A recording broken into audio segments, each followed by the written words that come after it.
So what you have to do, pretty much, is find the ends of this.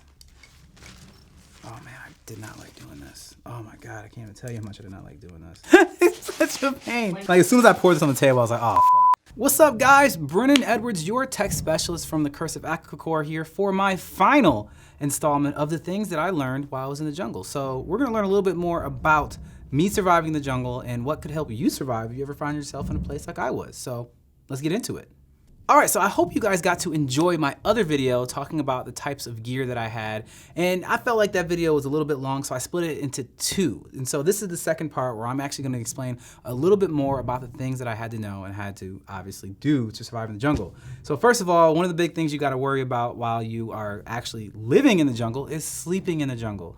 And to sleep in the jungle, you need to have a sleeping bag as well as a hammock or a tent. Now, the difference between having those things is that it depends on what the terrain is. For example, when we were at the El Dorado waterfalls, we slept in tents because we were on top of a plateau and there were no trees really. But what I'm actually gonna talk to you guys about more is what we did more of, which is actually sleeping in the actual jungle in between trees and hanging hammocks and how that worked. So this right here is my handy dandy hammock that they gave me to do this. Now this, it seems like a lot, right? Well, that's the truth. It is a lot. It is a lot, and I'm gonna keep it all the way honest with you guys. I learned how to use this, but I would never call myself an expert of it. But I can give you guys the basics so that you know the kind of things you have to get to be able to do things like what I did. So what you have here is actually three different elements. One of the elements you're gonna have is actually the hammock itself, and that's gonna hang to the tree, hang on the tree. Another element you have is the tarp that goes over top of that hammock, which is right here. And then the last element is actually the net. Because in the jungle, one of the things that is the absolute worst are the bugs. And there's so many bugs, and you don't want anything crawling on you or getting in you or whatever they're gonna do while you're sleeping. So the way that you sleep is really interesting. Like you hang the hammock between two trees, and then you put the net around the hammock, and then on top of that, you put a tarp that looks like a tent on top to be able to have all water that comes from the sky, because you're in the rainforest, it runs off. And that's what you have to do that. And I'm gonna be real, it wasn't easy to do that because you have to, when you're looking for a place to camp, you always have to make sure that it's a good place. And you're like, what do you mean a good place? Well, for example, my very first night of doing this, I unfortunately had to set up my tent, I had to set up my hammock in the dark. So I wasn't able to see what was around me all that well, and that did not work out to my favor because as I was going to sit in my hammock on the first night, I fell out of it into the mosquito net, which then I fell onto the bottom of the mosquito net, onto the ground, to find out that there were 2 fire ant nests right on the bottom of that. There was nothing fun about that. So the tip that I would recommend is always hang your hammock or make your tent during daylight so you can see all the obstacles around you. Make sure there's sturdy trees that you're gonna be hanging it from, and also make sure that everything you do is very much so zipped up and ready to go, because I did also zip some bugs into my hammock a few times that I did not want in there, and I definitely got bitten by them, so I don't recommend that. So just to show you really briefly, this, as you can see, this is actually the hammock right here. This green thing, this green and black thing, this is actually what you sleep in. This is the hook that goes around the tree when you have the cords and the wires that go around the tree that hold it up. This right here is the actual mosquito net that is already wrapped around the hammock. That is so much fun and easy to use. All right, so one fun thing that you should know is that this is all meant to be carried everywhere you go. So all aspects of this are meant to break down so they can go into really tight spaces and also kept dry. So this is actually the bag that holds the entire mosquito net inside of it, that you can just like force the whole thing inside of there, and it's waterproof because that's a win. But what you have to do first is you have to find both ends of the hammock, which is not fun. What you have to do is find both ends of the hammock, find some rope, tie it around. Why you guys shaking your heads at me? I really hate this thing, man. All right, I'm just gonna keep it real, y'all. Like every time I did this, I needed some help. Like, because look at this. Honestly, like, what am I supposed to do with this? Like, yeah, go ahead and hang this around a tree. Oh, cool, yeah, like all my Boy Scouts classes are really gonna help with that, because we all really went into the jungle and hung, all these. All right, but either way, what you're supposed to do is find the 2 ends to this. And then tie your rope around the tree. And then after you tie your rope around the tree, make sure it's taut, then you have to make sure that it has support for yourself. Now, obviously, like I told you, I never fully did this alone because I never had faith in my ability to tie the knots the way you're supposed to.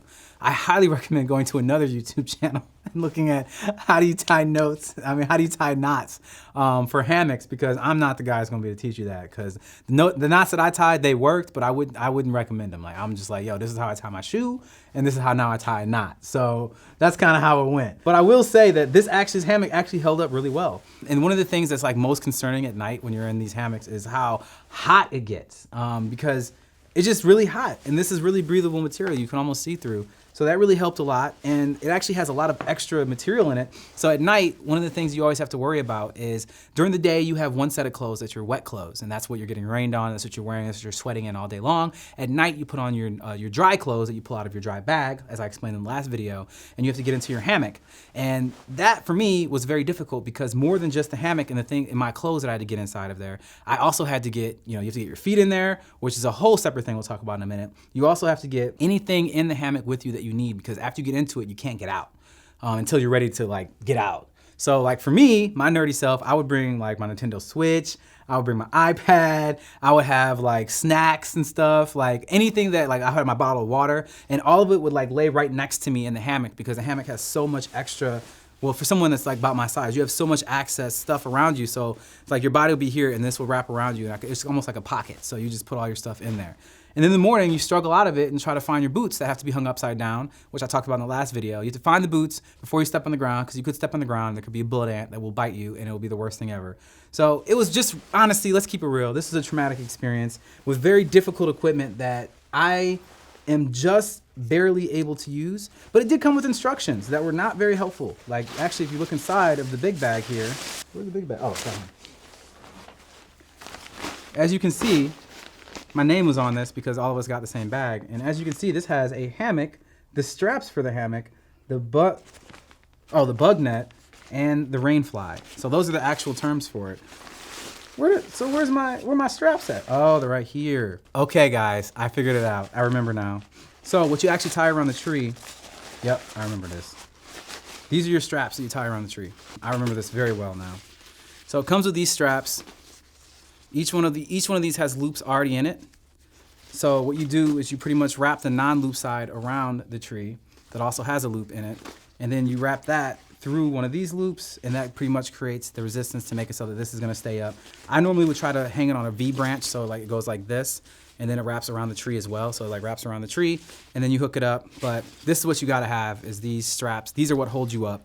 And then you find the ends of the hammock, you hook those to that. And then after you do that, that's when you pull out the rain jacket, and then that thing has this wire that pushes it into the ground. That's what you have the spikes for. These push the corners of the rain jacket, or the rain flap over top of you into the ground.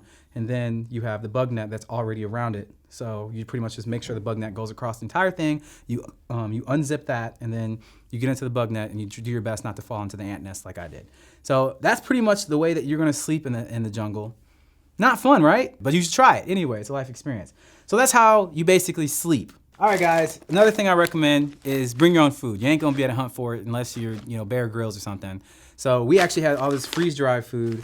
In all honesty, not even gonna lie, it wasn't that bad. I didn't hate the food. I really didn't. Like, a lot of people on the crew, like they complained about it. This isn't my favorite one of them. This one's a chicken Alfredo. It was okay. There was like this chicken marinara one that was just like, that was my spice. I like that. It doesn't work so well for digestion. Not gonna recommend that, but it's really simple to use, because all you do is have to boil water, pour it in here, leave it in here for like 2 minutes.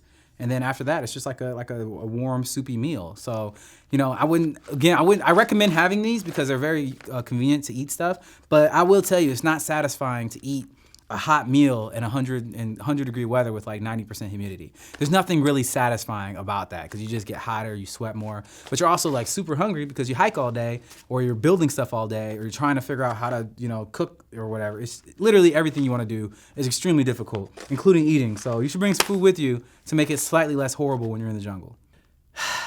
So, obviously, I'm gonna repeat that, not an expert.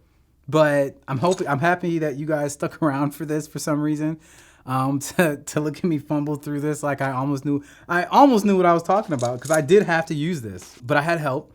And I recommend you have help if you ever go to the jungle because you're gonna need it. But if you wanna see videos where I actually know what I'm talking about, I have a bunch of those and they're right here. Or if you wanna see videos that show you what this channel is really about, because this ain't it, we got them right here. As always, I don't know why you would, but I'd appreciate it if you subscribe to my channel and turn on notifications because that would be really cool of you. And yeah, man, y'all enjoy yourselves out there. I'll see you soon.